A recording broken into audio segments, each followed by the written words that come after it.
Welcome back to the KOM Morning News, and we find ourselves on a Wildcat Wednesday. You know, now that we've turned the calendar into July and luckily got rid of the majority of the rain that we had at the end of the month. I know everybody's chomping at the bit to get outside, get some fresh air, and maybe work in that garden. Well, we're fortunate enough to be joined by Jesse Gilmore. Jesse from the K-State Research and Extension Office is part of our Wildcat Wednesday.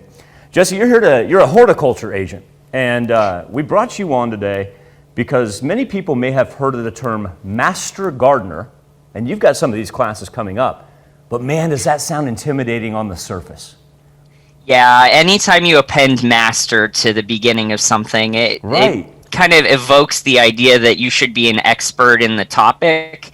And honestly, that has kind of scared some people away from doing the Master Gardener program at all. But we provide a lot of the training for Master Gardeners, and usually that happens from September to mid-November, typically, if you're doing in-person. Last year, obviously, we couldn't really do in-person classes, so we switched to an online format for that year, and we did 14 weeks of 3-hour classes, which I think was much more digestible for the people who showed up. But those topics range from like basic plant science all the way to landscape design. It covers the gambit of horticultural topics, really. And so what you're telling me is I don't have to feel like I'm a master coming in. What you're trying to do is attract people that may be interested to this and provide them with future educational opportunities.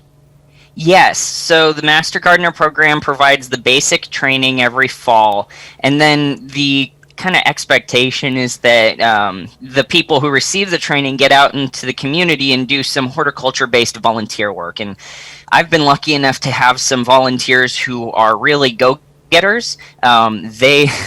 One in particular has already volunteered over 100 hours since the end of her training in December. And volunteering can really take a lot of different forms. It doesn't necessarily just have to be gardening. There can also be education-related volunteering and administrative-related volunteering.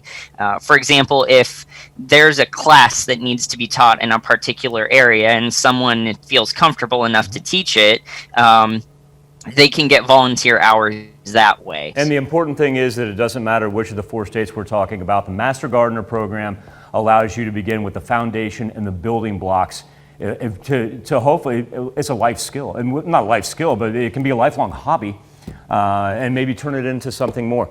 Jesse, for those of you that want to get in touch with you, they want to become a part of your Master Gardening class and program, how do they do that?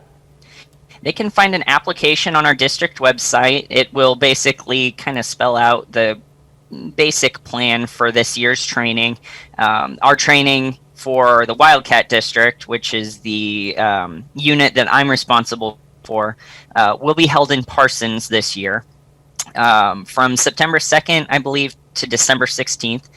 They can call or email me, 620-724-8233 for the office that I'm in. Or they can visit our website to find an application to print out and send in. And I think the great thing is you've given people plenty of ample time, Jesse, to jot down those questions that they can bring you when class begins. Jesse Gilmore from the Wildcat Extension District on this Wildcat Wednesday. Jesse, thank you so much for your time. Thank you for having me. Absolutely. We'll be back with more KOM Morning News right after this. It's high winds